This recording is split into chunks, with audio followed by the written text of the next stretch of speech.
É, você acha que está suficientemente explicada a, a participação? Porque o que o relatório da Polícia Federal diz é que eles não foram só para abafar o crime, eles participaram do crime.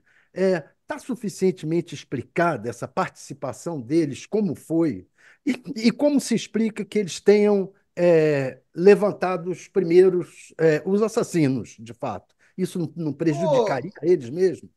ô Thales, vamos lá. Vamos lá. O Geniton tinha que explicar por que ele não pegou as câmeras que diziam por onde o carro está passando. Ele tinha que dizer isso. Por que ele nunca pegou as câmeras? Por que ele nunca conseguiu chegar no Orelha, que foi quem desmontou o carro, e a Polícia Federal, 6 anos depois, chegou no Orelha e prendeu o Orelha e descobriu para onde o carro foi? Por que o Geniton não fez isso? Né? O Geniton chega ao Lessa 1 ano depois, porque, vamos falar a verdade, porque o crime da Marielle deu confusão. Eu ia usar outro termo, mas o crime da Marielle deu confusão. O crime da Marielle destampou um bueiro que começou a atrapalhar Adriano da Nóbrega, começou a atrapalhar o jogo do bicho, começou a levantar, começou a se falar em escritório do crime, coisa que esses caras nunca investigaram. Quantas vezes esse grupo pegou o escritório do crime e botou no Banco dos Réus do Rio de Janeiro? Né? Quantas vezes solucionou o caso de tantos homicídios? Eu posso citar vários aqui. Eu posso citar vários homicídios envolvendo milícia e jogo do bicho. Vários. Quantos foram solucionados? Era a delegacia de homicídios. Quantas vezes a cúpula da contravenção e da milícia, quando matou alguém, foi investigada pela delegacia de homicídios? É isso que o Geniton tinha que explicar. E ele não explica. E, na verdade, quando começou a dar confusão, quando começou a espalhar para tudo quanto é lado, tem um monte de bandido do Rio de Janeiro que começou a mandar recado dizendo: ó, eu não tenho nada a ver com isso, não, hein? Eu não tenho nada a ver. Todo mundo começou a receber recado. Todo mundo começou a receber recado. Ó, fulano de tal disse que não foi ele. Fulano de tal disse que... Começou a dar confusão. E, de repente, aparece o Lessa. De repente, entregaram o Lessa. Né? Entregaram o Lessa para parar de dar confusão. Aí, 1 ano depois. E aí, depois, abafa o mandante. E aí, depois, não investiga nada. Então, tem muita coisa que o Geniton tinha que falar, que até agora ele não falou. Né? Falar do Lessa, que pegou o Lessa, a gente sabe qual foi a circunstância que o nome do Lessa apareceu. Foi para começar a não dar confusão para quem não tinha a ver com isso, mas que está no mundo do crime do Rio. Então, né, vamos botar o pingo no i. Agora, Freixo, falando um pouco sobre a família Brazão, até a gente relembrou há pouco uma entrevista que fizemos com o Domingos Brazão há um mês aqui, ao vivo, nesse mesmo espaço, e ele dizia, nem conhecia a Marielle, foi o que ele falou. É mentira isso? Ele conhecia a Marielle? Como é que era a relação de Marielle com a família Brazão? Não, olha, eu fui deputado com o Domingos Brazão, deputado estadual, né? E fui deputado federal com o Chiquinho. Quando a gente é deputado estadual, o quórum é menor, são 70 deputados, então você acaba tendo mais contato do que quando é deputado federal, porque são 513. Então, com o Chiquinho, eu não tive nenhuma relação, nunca tive nenhuma, mesmo sendo deputado no mesmo período, eu nunca tive nenhuma conversa, nenhum debate de projeto, zero. Né? Não tenho nada. Nunca mal encontrei com ele durante os 4 anos em Brasília. Com Domingos, diferente. Com Domingos, eu tive vários embates de plenário, debate de lei, o que é normal do parlamento. Quando ele foi indicado ao Tribunal de Contas, eu votei contra, eu entrei na justiça contra, né? Eu já tinha denunciado o Tribunal de Contas por conta das relações de governo, na época, o governo Pezão, em relação a isso. Né? Então, assim, eu já tive vários embates. O Domingos Brazão era um deputado relevante, ele era um líder de um determinado grupo dentro da Assembleia Legislativa, ele não era um deputado desconhecido como Chiquinho é em Brasília. Agora, ao contrário do Rivaldo, que tinha uma lógica por causa da delegacia de homicídios, eu não, assim, com o Domingos de Brasão, não lembro de qualquer episódio que a Marielle tivesse participado. Agora, a Marielle e o Chiquinho foram vereadores juntos, né? E aí, certamente, aí eu não acompanhei porque eu não estava na vereança. Mas eles foram vereadores juntos, pelo menos durante 1 ano, o tempo que a Nunca Marielle foi falou, vereadora. a Marielle nunca falou nada para você, por exemplo, da família Brazão, ou de que ela estava investigando o envolvimento deles com ações criminosas, porque, por exemplo, a Cidinha Campos, né, que também foi sua colega na Assembleia, ela sempre denunciou a família Brazão, Domingos Sempre, Brazão sempre. especialmente, falava de um envolvimento deles, tanto é que ele mesmo falou que ia matar ela, aí depois falou não vamos matar a vagabunda, enfim, tinha uma relação muito agressiva, né, Brazão com a própria Cidinha. E é isso que eu queria saber, com a Marielle tinha esse nível também? ou não? A Marielle chegou em algum momento a falar para você sobre a família Brazão, sobre o envolvimento de Domingos Brazão em algum tipo de crime? Não, vamos lá. A Marielle nunca conviveu com o Domingos Brazão. A Marielle conviveu com o Chiquinho. O Brazão foi deputado comigo, mas não tinha nenhuma relação com a Marielle. A Marielle conviveu com o Chiquinho. A relação da Cidinha Campos, né, deputada, que foi deputada comigo, foi da CP das Milícias comigo, com o Domingos Brazão, era um negócio. Assim, a Cidinha fez todas as denúncias que uma pessoa podia fazer. Correto. A Cidinha pegou toda uma documentação e entregou no COAF, mostrando o enriquecimento ilícito da família Brazão. Né? Fez essas denúncias no Ministério Público. E não houve a investigação que deveria ter a partir das denúncias feitas pela Cidinha. Eu testemunhei inúmeros momentos, né, de uma ação muito violenta do Domingos Brazão contra a Cidinha.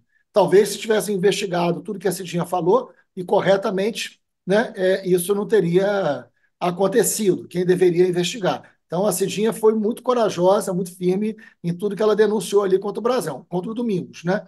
A Marielle conviveu com o Chiquinho. Eu não tenho nenhuma. A Marielle era uma pessoa de muito diálogo, muito diálogo. A Marielle era uma parlamentar de como tem que ser, de muita capacidade de diálogo.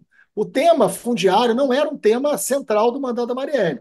Agora, é claro que se tivesse que votar contra o interesse da milícia no projeto, ela votaria contra, como votou, né? Contra. Agora, não era uma bandeira central dela. Então, eu acho que a motivação. Você está me perguntando isso tudo por causa da possível motivação. Eu acho que a motivação, assim, no meu entendimento, ela certamente é um combo, né?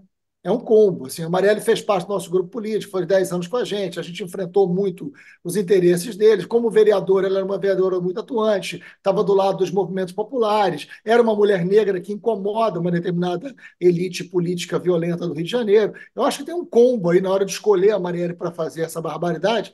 Eu acho que tem um combo, um conjunto de razões e não só uma, no meu entendimento.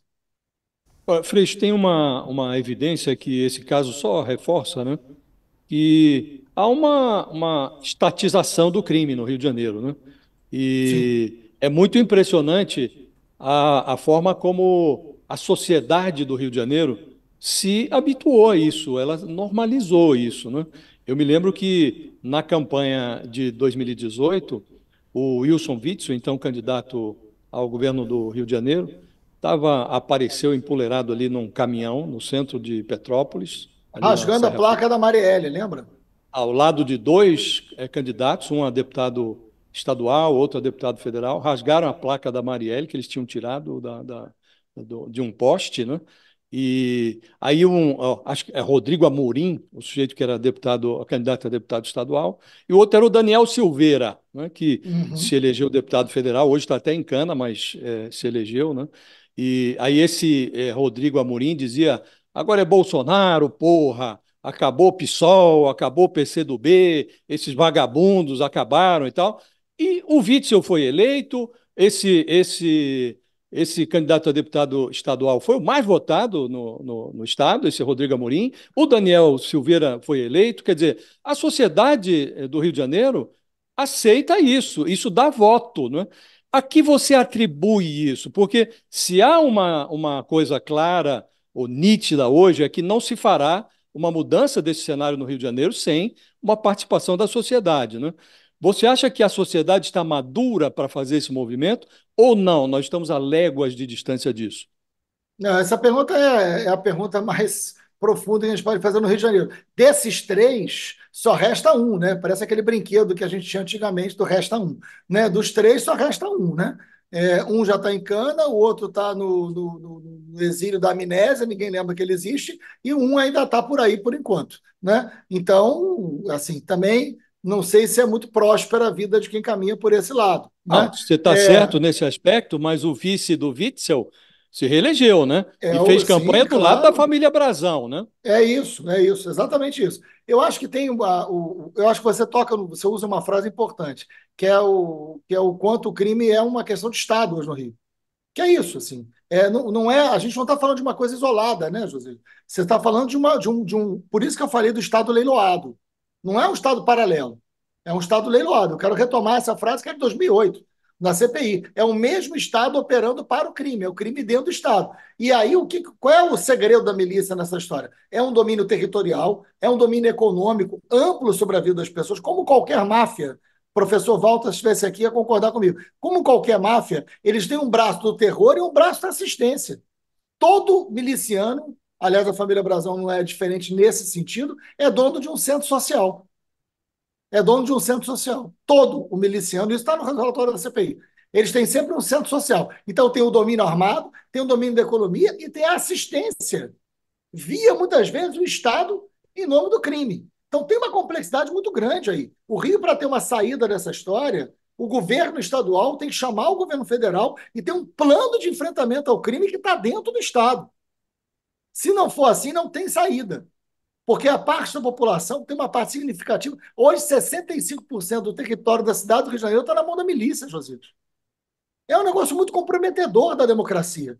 Porque essas pessoas vivem 100% do seu tempo sob o domínio do crime, não da Constituição de 88. E o resultado eleitoral, de alguma maneira, reflete isso também. Então, a gente Agora, Freixo, precisa. Nesse Pois não. ponto, desculpe atrapalhar, mas a verdade é que essa gente não tem pudor de apoiar qualquer governo. Eles querem estar nos governos. Ah, É, sim, você não está falando do povo, você está falando do esquema desses, criminoso. Sim, desses claro, bandidos. Eles querem estar claro, no governo. Então, uma hora eles claro. estão apoiando o governo do Witzel, o governo do Bolsonaro, outra hora eles É estão isso. apoiando o Paz e outra hora estão apoiando o Lula. Você mesmo tem dificuldades, às vezes, de ter que conviver no governo com gente Sim, sim. dessa gente que está apoiando o Lula lá no Rio de Janeiro, né? É, como é que faz com isso? Como que o Lula, por exemplo, a esquerda tem que fazer com essa gente?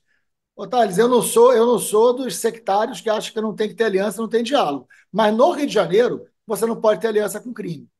No Rio de Janeiro, não dá para ter aliança com crime. No Rio de Janeiro, você precisa. Eu converso muito isso com o Eduardo Paes, por exemplo. Né?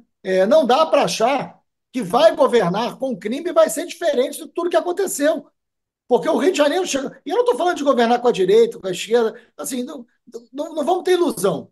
Né? Um projeto purista não ganha nenhuma eleição no Rio de Janeiro. E se não ganhar a eleição vai continuar na mão dessas pessoas que vão dominar o Estado. Vamos falar a verdade? O crime da Marielle só foi solucionado porque Lula assumiu o poder e mudou a Polícia Federal. Se não fosse isso, se não tivesse a vitória do Lula e não tivesse mudado a Polícia Federal, não teria resolvido o caso da Marielle. Ponto.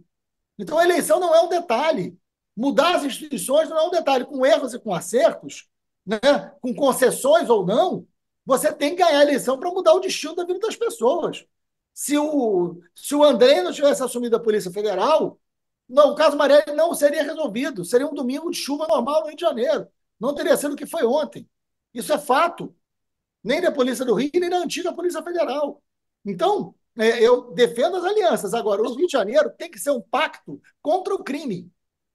Porque é isso que o Josias disse. É um Estado dominado pelo crime. É um Estado leiloado para o crime. Então tem que ter um pacto civilizatório republicano para enfrentar o crime. Se for para chamar representante do crime para estar dentro do projeto do governo, não dá. Vai acabar Agora, sucumbindo. Freixo, para falar com a franqueza que o assunto requer, né? As milícias adotaram a lógica das coalizões, né? Elas dominam o Sim. território, elas controlam o voto, elas elegem as bancadas e passam a indicar os seus prepostos para os cargos públicos, e não só na área de segurança, né? É Isto máfia. virou Não, uma, é máfia.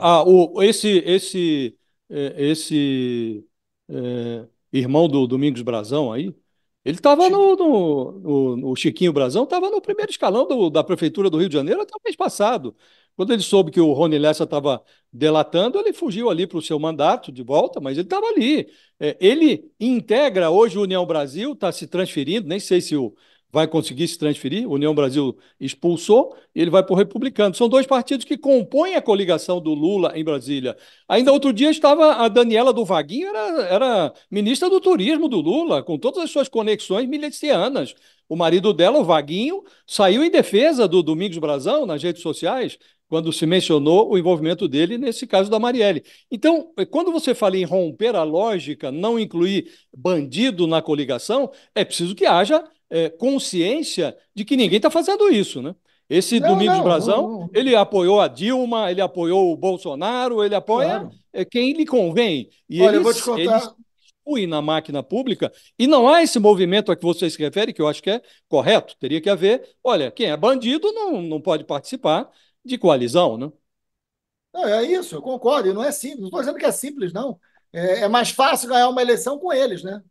Claro que é mais fácil, domínio de território, mas eu acho que a gente precisa tentar ganhar uma eleição sem eles, para mudar a história do Rio de Janeiro. E eu acho que a gente está chegando num limite. Eleição de 24 e 26, para mim, Josias, é um limite dessas coisas serem feitas. Porque se achar que dá para compor com esses caras, porque vai chegar lá na hora, você não vai fazer o que tem que ser feito no território. Você não vai conseguir fazer. Olha, eu vou te contar um exemplo. Assim, você falou que quando é só na polícia que eles indicam. O relatório da CPI, a gente chegou a ter as informações. Eles, em 2008, em determinados bairros, e algumas milícias dominadas por setores da polícia, eles dominavam a merenda escolar. Eles dominavam a merenda escolar. Eles nomeavam o diretor do hospital. Então, por isso a gente chegou na definição do Estado leiloado. Não era só polícia. Pelo contrário, eles dominavam a SEDAI. Tem um vídeo clássico, famoso, né, que é uma inauguração da obra do SEDAI, que dois deputados que são presos, um vereador e um deputado irmãos, donos da milícia, inauguram a obra. E quem inaugura a obra são eles, e o governador está atrás assistindo. Está no vídeo, está na internet, né, em Campo Grande, bairro da Zona Oeste do Rio de Janeiro. Então, assim, é um domínio amplo do Estado. Não dá para achar que a perspectiva eleitoral vai ser essa. Pois não. Freixo, a gente sabe o quanto o Lula deposita confiança em você, tanto é que você está no governo Lula, né, esteve ao lado dele na campanha. E a gente sabe que Lula colocou essa questão do crime como um dos focos, né? É uma grande preocupação, tanto é que houve uma preocupação aí da saída de Flávio Dino no ministério, a chegada de Lewandowski, que inicialmente não queria, mas ele chamou pela confiança que Lula tem em Lewandowski. Eu queria saber como é que é a conversa com o Lula, Freixo, sobre esse assunto que estamos tratando aqui, né? O crime, os milicianos infiltrados no próprio governo e como apoiadores, de certa maneira, né? E nos estados. E como controlar essa situação no Rio de Janeiro, já que essa é uma das preocupações de Lula. O que você fala? Qual é a tua recomendação ao governo Lula? Qual é a tua expectativa em relação a Lewandowski no combate a isso? Eu conversei muito com o presidente em 22 sobre isso, né? Em 23, a gente já no poder, já no governo, e eu fui para uma outra área, é evidente que eu virei para que tivesse resultado para a área que eu estou nesse momento. Então, todas as minhas conversas em 23 e 24 foram no sentido dos resultados da Embratur e não necessariamente desse tema. Agora, esse ano é um ano de eleição, a gente vai voltar a falar sobre isso, naturalmente. Eu falo lá o que eu falei aqui, né? Assim, o que eu falei minha vida inteira, né? Eu defendo as alianças, eu defendo que a gente possa disputar uma eleição com viabilidade eleitoral, com uma capacidade de diálogo ampla e civilizatória para um projeto de Rio de Janeiro. Agora, o grande projeto do Rio de Janeiro, me desculpa, assim, eu sou professor, fiquei a minha vida inteira em sala de aula, mas o grande projeto para o Rio de Janeiro vai passar por grandes mudanças no transporte, na educação, na saúde? Vai. Mas o grande projeto para o Rio de Janeiro é na área da segurança. O grande projeto do Rio de Janeiro é você se diferenciar na área da segurança para fazer um projeto que retire o que foi hegemônico, que levou o Rio de Janeiro a ter 6 governadores afastados por corrupção, né? Porque senão você não avança em nenhum outro tema. Então, o tema, isso vale para o Lewandowski, vale para o presidente Lula, vale para os aliados do Rio de Janeiro. A gente tem que ter um pacto no Rio de Janeiro para que a gente possa, na eleição de 24 e 26, que é uma eleição casada, né, conseguir chegar em 26 e ter um projeto de segurança com outra base que não seja essa de ter que governar com crime. Marcelo Freixo, queria agradecer imensamente a gentileza de nos atender nessa manhã. Muito obrigada por estar aqui, trazer toda a sua sinceridade e a sua indignação também, né, em relação a toda essa situação. Muito obrigada e até a próxima. Obrigado, Fabiola. Obrigado, Josias, Thales. Obrigado pela cordialidade de sempre e o diálogo. Obrigado mesmo. Obrigada. 11 horas e 12 minutos, a gente segue acompanhando o caso Marielle, a gente vai trazer, inclusive, ainda hoje aqui, a entrevista com a Cidinha Campos, como estávamos ouvindo o Freixo falar, ela que vem denunciando